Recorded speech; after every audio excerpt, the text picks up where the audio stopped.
क्योंकि जो भी हमारा कुछ जीवन में साधना की सफलता होती है या कुछ सिद्धि मिलती है, ये दूसरे को नहीं बताया जाता है। ये अपना व्यक्तिगत जीवन का एक अनुभव है, ये दूसरे के लिए नहीं होता है। इसलिए दूसरे को बताने से वो समझ भी नहीं सकता, क्योंकि वो अनुभव जैसे हमने किया वो ऐसा नहीं किया है। इसलिए दूसरे को बताने की बात नहीं होती है। हाँ, अगर जैसे हमारे कोई सदगुरु है जिनके मार्गदर्शन से हम आगे साधना में बढ़ रहे हैं, उनको ये बात बता सकते हैं, क्योंकि वो जानते हैं हम कितने पानी में है, तो हमको आगे की रास्ता फिर वो बता सकते हैं, फिर आगे कैसे करना है वो बता सकते हैं। लेकिन ये कोई अज्ञानी व्यक्ति है, उसके सामने जाकर के अपना ढिंग मतलब अपना डिंग हाँकना उसे ठीक नहीं होता है। वो फिर हमारा साधना का हम अवसान कर रहे हैं, उसमें पतन होने की बहुत संभावना होती है। तो इसलिए सिद्धि को दूसरे को नहीं बताया जाता है। तो इसलिए कह रहे हैं यहाँ पर भी नारद जी ने वही गलती की। तो इसलिए वहां सिद्धि संबंधी जो भी कथा है वो गुप्त रखने योग्य है, इसे कभी किसी से प्रकट नहीं करना होता है।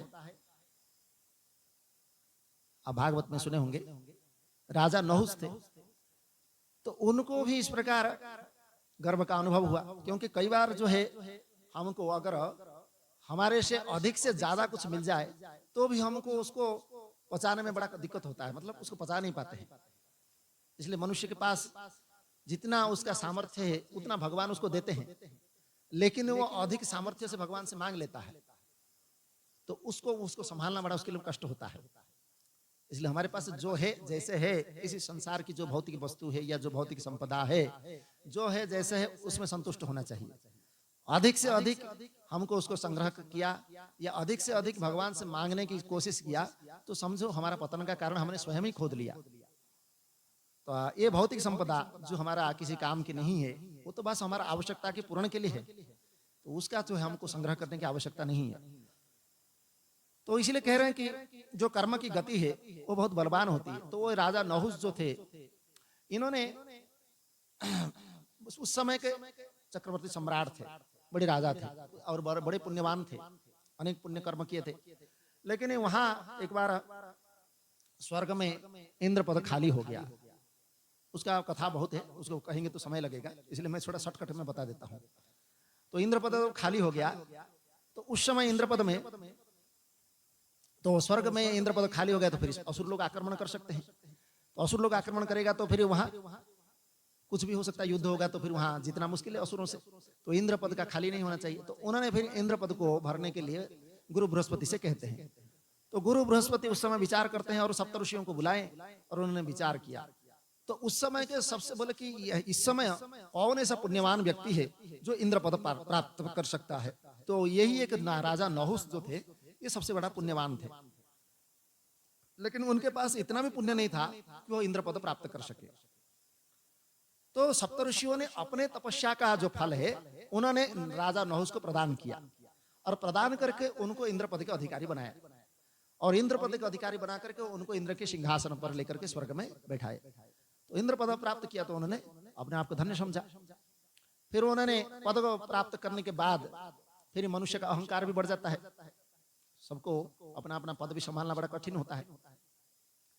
तो राजा नहुस का भी ऐसे हुआ, वो अपने माया से ग्रसित हो गए और ग्रसित होकर के वह उत्पटांग करने लगे। और उस पटांग में उन्होंने कहा कि मैं अगर इंद्र हूं तो इंद्राणी के ऊपर मेरा अधिकार है, इसलिए इंद्राणी सची मेरे ही पत्नी के रूप में होना चाहिए। लेकिन वो हो नहीं सकता, क्योंकि इंद्र का पद जो होता है वो अलग होता है और कुछ समय के लिए, जैसे कुछ समय के लिए किसी को अस्थाई राजा बना दे, अस्थाई राजा को बना दे तो वो रानी उसका नहीं हो सकता है। राजा तो राजा होता है, जो संपूर्ण रूप से जो राजा होता है रानी उसी का ही होता है। अस्थाई रूप में कुछ दिन के लिए कोई राजा बन गया तो उसका कोई रानी उसका नहीं हो जाता है। तो इसीलिए वहां पर ये राजा नहुस जो है अपने ही माया से ग्रसित होकर के कामवशात उन्होंने इंद्राणी को प्राप्त करने की इच्छा की। तो उसमें फिर इंद्राणी जाकर के बृहस्पति को बोले कि ये जो है इस प्रकार उन्होंने अपना प्रतिज्ञा करके बैठे हैं, तो वहां पर ये कैसे हो सकता है, क्योंकि मेरा पति जो है इंद्र ही हो सकता है, इनको मेरे पति के रूप में तो ग्रहण कर ही नहीं सकती। तो इसलिए उन्होंने फिर बृहस्पति ने बोले कि ये तो उनको तो हम बोल नहीं सकते, क्योंकि वो इंद्र के पद पर है, तो वो अगर वो कुछ कर दे तो फिर सब काम बिगड़ जाएगा। तो इसीलिए उन्होंने कहा कि हम युक्ति से करना पड़ेगा। तो युक्ति क्या है, ना उन्होंने कहा कि आप जाके बोलना इंद्र मतलब नहुस को कि इंद्र जब आते थे मेरे पास तो सप्तऋषियों के पालकी में बैठ करके आते थे, तो आप भी अगर सप्तऋषियों के पालकी में बैठ कर आएंगे तब आप मेरे साथ मतलब आ सकते हैं, मतलब मुझे पत्नी के रूप में पा सकते हैं। ऐसा उन्होंने युक्ति बताई। अब यहाँ क्या हुआ कि सप्तऋषियों ने तो अपने तपस्या का फल देकर के उनको इंद्र बनाया। अगर सप्तऋषियों के पालकी बना करके उसमें बैठेंगे तो सारा पुण्य ही नष्ट हो जाएगा, तो फिर वो इंद्र पद से सीधा ही नीचे गिरेगा। यही उसका मतलब, जिसका जो बुद्धि खराब होता है वो पता नहीं क्यों जाता है।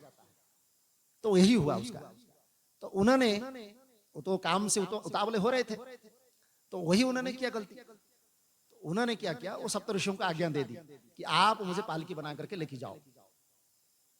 अब सप्तऋषि तो मन से तो बड़े बलवान है, मनोबल उनके पास बहुत है, लेकिन शारीरिक बल इतना तो है नहीं, तो तपस्वी है, तो शारीरिक बल उनके पास कहाँ आएगा। फिर भी उन्होंने माना, उनकी बात को मान करके उनका जो है पालकी बना करके उनको सप्तऋषि वो लेकर के उनको गए। अब वो तो बड़े दुर्बल थे, तो धीरे धीरे चल रहे थे और ये उतावले हो रहे थे। अब उन्होंने जो है वो बोलते थे सर्प सर्प, सर्प मतलब जल्दी चलो, संस्कृत में सर्प बोलते हैं, जल्दी चलो जल्दी चलो, उनको ऐसे बोलने लगे। तो फिर वो अगस्त्य ऋषि थे, अगस्त्य ऋषि को उन्होंने एक लात मार दी। अब वो तो साक्षात अग्नि का रूप है अगस्त्य ऋषि, और जैसे ही उन्होंने लात मार दी बस उनका जो है तुरंत ही क्रोधित हो गए, और क्रोधित होकर के उन्होंने बोल दिया तू जो सर्प सर्प बोल रहा है तू आज से सर्प हो जा। तो वो फिर राजा नहुस जो इंद्र के पद पर थे तुरंत ही अजगर के रूप में परिवर्तित हो गया, अजगर के सर्प बन गए। 3 युग तक उनको सर्प योनि में रहना पड़ा। जब युधिष्ठिर जो धर्म अवतार के रूप में आए तब उनका जो है भगवान के साथ उस समय जो उनका उद्धार होता है। तो कहाँ इंद्रपद और कहाँ सर्प की योनि में आ गए। तो ये होता है अपने जो है पाप पूर्ण जीवन, मतलब जो हमारे माया आकर के घेर लेता है, तो इस प्रकार से दुर्गति हमारी हो जाती है। तो इसलिए ये माया बड़ी बलवती है, इसको थोड़ा सा समझना पड़ता है।